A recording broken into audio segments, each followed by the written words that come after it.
Many of us are captivated by the allure of the night sky, a realm of infinite stars and the quiet promise of mystery. But what happens when that mystery descends into our reality? Since mid-November 2024, reports of glowing aerial objects, described as orbs or drones, have surged along the East Coast, particularly in New Jersey and New York. Witnesses speak of silent, hovering objects, some as large as SUVs, lingering over homes, military bases, and landmarks.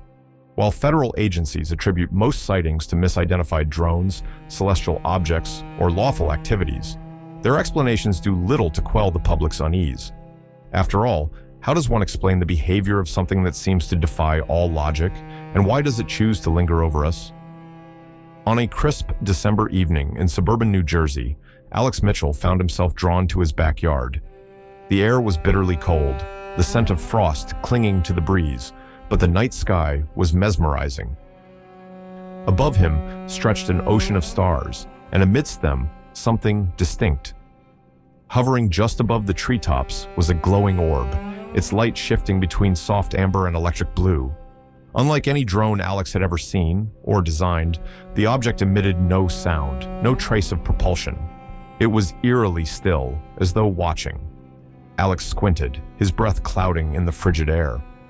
The orb wasn't merely hovering, it was pulsating, each flicker feeling deliberate, almost alive. It brought to mind the reports flooding the news. Some dismissed these orbs as commercial drones or reflections of stars, but Alex, an electrical engineer with years of experience in drone technology, knew better. This was no hobbyist's gadget. Since the surge of orb sightings began, federal agencies had been inundated with over 5,000 tips. The FBI and Department of Homeland Security assured the public there was no evidence of a national security threat, but the lack of concrete answers only fueled speculation. Were they foreign drones, secret government projects, natural phenomena beyond current scientific understanding? Authorities urged caution, warning against interference with the objects, but the warnings did little to dissuade Alex's curiosity. As he retrieved his high-powered green laser pointer from his workshop, Alex was not thinking of the risks. He was thinking of the patterns, the strange rhythms reported by others who claimed these orbs reacted to stimuli. Could he test it? Could he get an answer? Standing on his frosted patio, Alex aimed the laser at the orb. He flashed it once, twice, in deliberate bursts. The orb responded immediately, its glow intensifying and shifting into a mesmerizing array of colors. Alex's heart raced.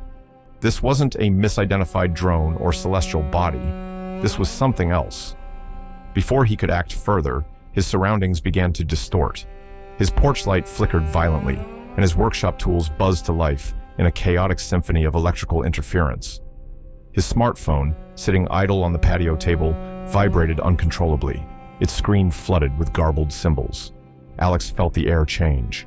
A thick, static-laden energy surrounded him, making every hair on his body stand on end. The orb descended, its light expanding into a blinding column that enveloped Alex.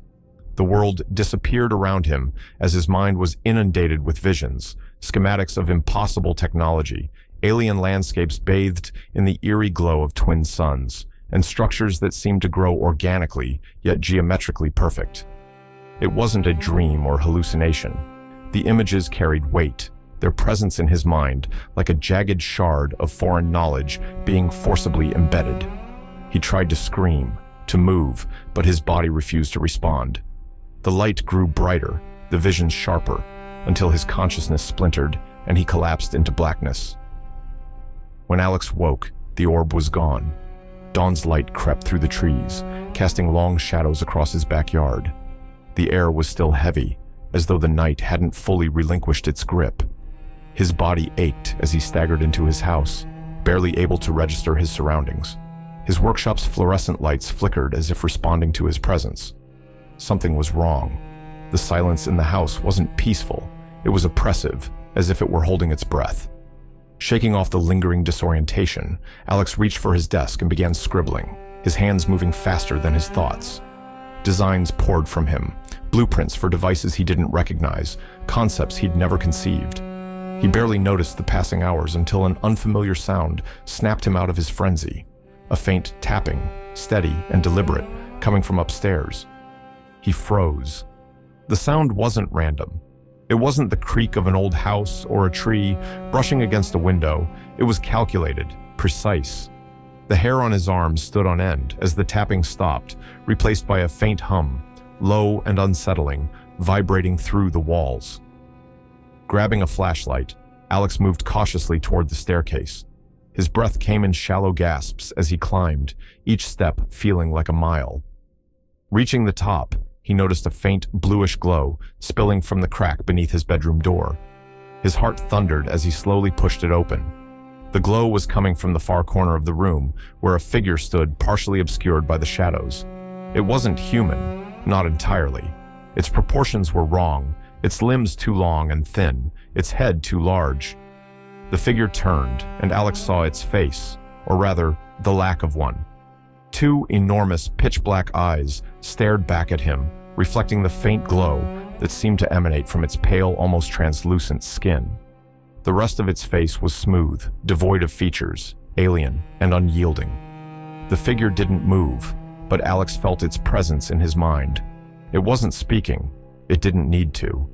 The sensation was overwhelming, an unspoken demand to listen, to understand. His thoughts spiraled out of control, bombarded by fragments of the visions he'd seen earlier. The twin suns, the alien landscapes, the intricate machines. They weren't just images. They were warnings. The room grew colder, the air thick with static. Alex's flashlight flickered, and in its brief moments of darkness, the figure seemed to shift closer without ever appearing to move. Panic surged through him. He stumbled back, his breath ragged, but the doorway behind him no longer felt like an exit. The house seemed to close in, trapping him in this moment of incomprehensible terror. Then, as suddenly as it had appeared, the figure vanished. The glow evaporated, leaving the room bathed in the pale light of dawn. Alex collapsed against the wall, his body trembling uncontrollably.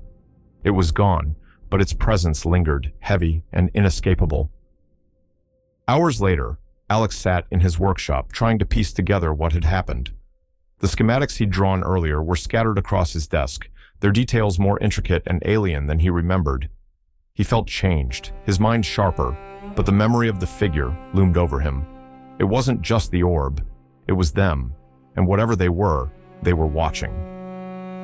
Online forums offered little solace. Other engineers and scientists spoke of similar encounters, visions, sudden bursts of knowledge, and shadowy figures appearing in their homes. They whispered about the Greys, entities described in conspiracy theories and science fiction, but Alex didn't need the label. He had seen them, felt their presence. They weren't myths. Despite federal assurances that the orbs were harmless, Alex knew the truth.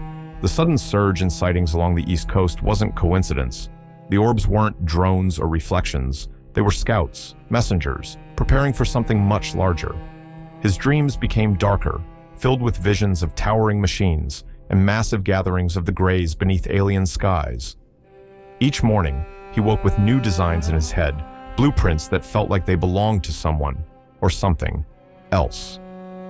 And then there was the glow. It hadn't returned in full, but Alex caught glimpses of it, at the edge of his vision, in the corner of a mirror, reflected in a darkened window. He wasn't alone anymore, not truly. They were still watching, waiting for the moment to return. And this time, he wasn't sure he'd survive it.